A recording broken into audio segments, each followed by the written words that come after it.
Hi everyone. Thanks for joining us. This is Chats with Committee Chairs. This is brought to you by the CFA Candidate Council. My name is Travis. I am part of that committee.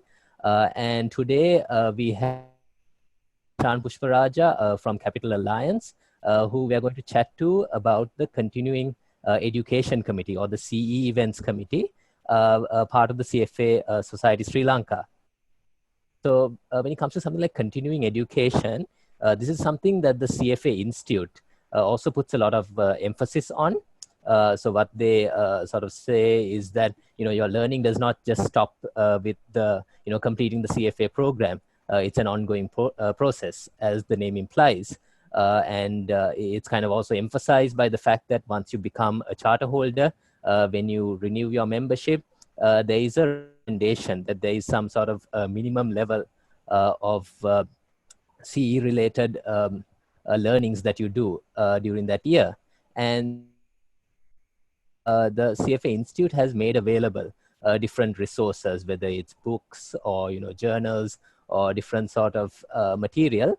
And part of that is organizing events, CE related events.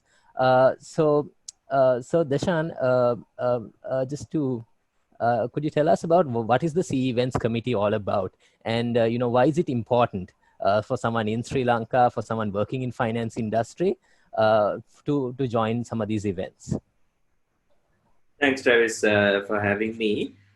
So on continuous education, I think it's fundamentally important for anybody in the finance profession to continue to update themselves on everything that's going on around them.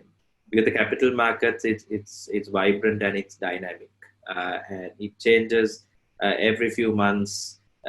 We've seen how markets have reacted to COVID, for instance, and these are things that the membership needs to be updated on. And so it's important to continue to update yourself. That's number one. Number two, not necessarily only on technical aspects, but the membership, as you start your career and then you progress through the ranks, the skill sets that you need are fundamentally different, and they evolve over time.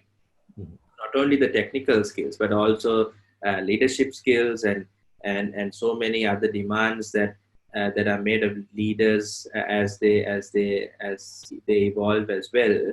I think it's important that the membership continues to keep themselves updated.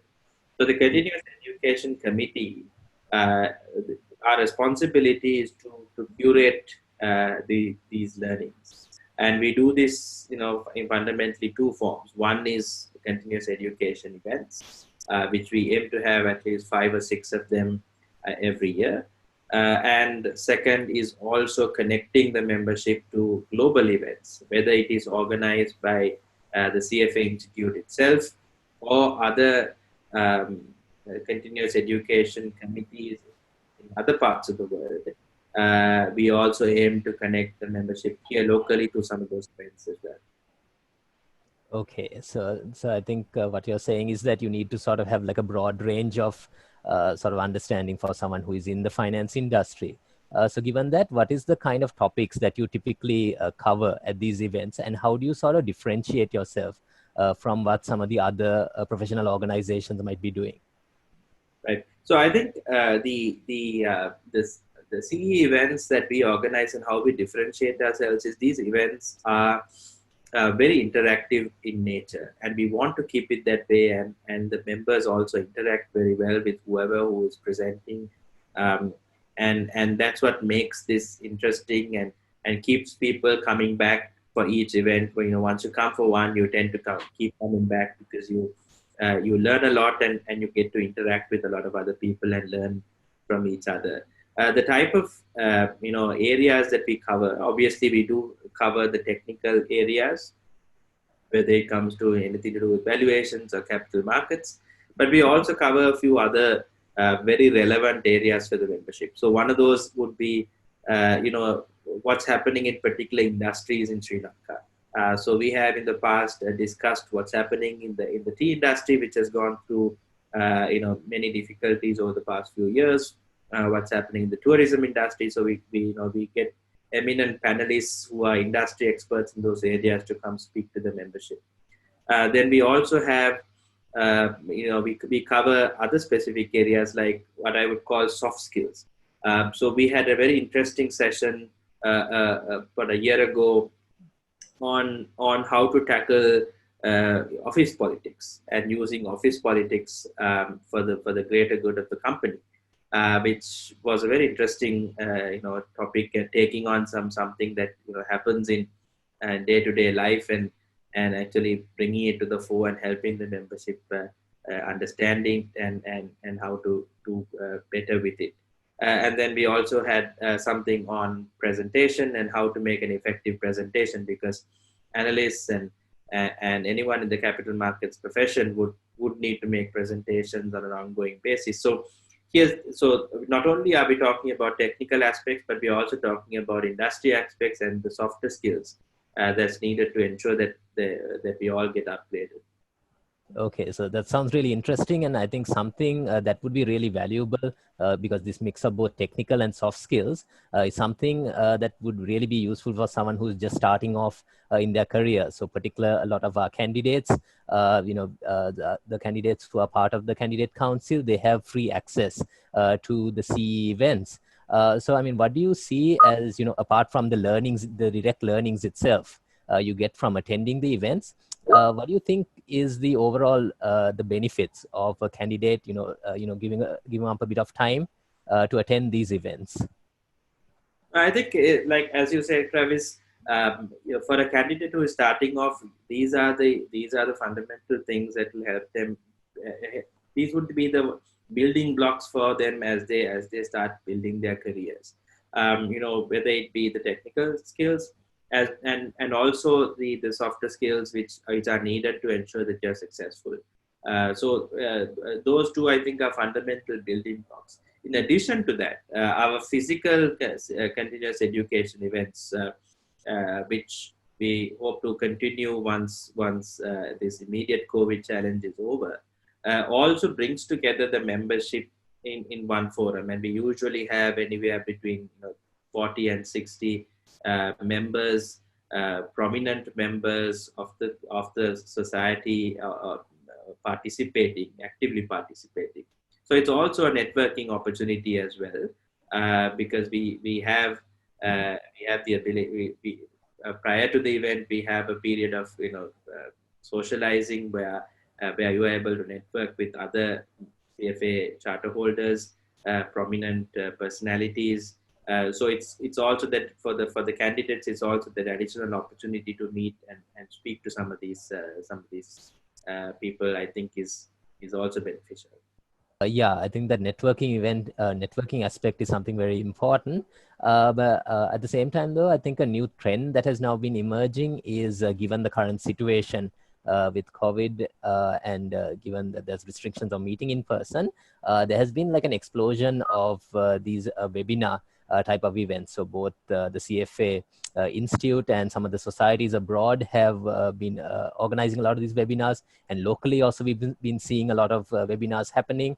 And the CFA Society Sri Lanka itself also did its first webinar, I think a month back, on the capital markets. So do you think this trend will continue even after this situation is resolved? Do you think this is a format people will get used to? And are you planning to do more of these kind of events? Absolutely, Travis. I think if there's one thing that this pandemic has brought to the fore is using digital as a channel to reach members and to be able to run webinars very effectively online. So the intention that we have is to yes, continue with webinars even after this pandemic is over. So we see ourselves having an effective mix of both physical events as well as online webinars. And the other, as you said, Travis, is it's also opened up the opportunity for a lot of our members to also participate in overseas learning events, whether it be organized by the CFA Institute or by other member societies globally. And that's been a wonderful experience. Now, for instance, the CFA Institute is organizing an event, I believe, mid this month, And one of the panelists who will be speaking is a former governor of the Federal Reserve in the US. So it gives us the membership access to some of these events as well, which I think is another benefit that we will have. And I think the CFA Institute has also indicated that they want to continue with online webinars like this going forward. So I think just one final question for you, Deshan. So given all of this, sort of how would someone get to know about these events that are happening? How would you normally notify the members about this? And any thoughts about what are the sort of topics you'd be looking at for a future event? Right. So we inform our membership and the candidates through email, and we usually send out an initial event invitation about 3 weeks ahead, and then send out a few reminders ahead of the date as well.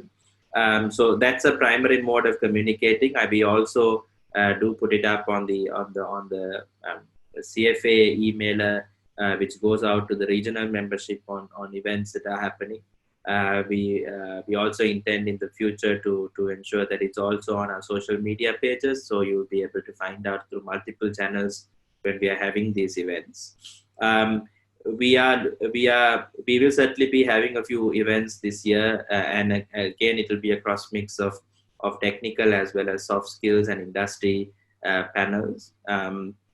We are exploring especially one in the near future on the subject of making working from home productive. So that's something that we expect to an event that we expect to have pretty soon. And we will have other interesting and more relevant subjects for the membership in the coming months. So I would urge you to actively participate in a lot of these events, because it is for the benefit of the members and the candidates.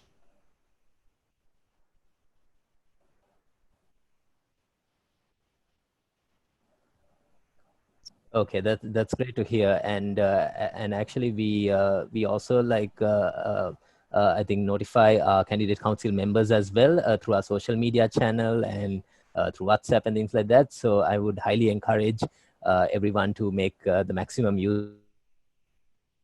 I'd like to thank Deshan for his time and hope to see many more of you at future CE events. And yeah, thanks. Thanks, Travis. Thanks for having me.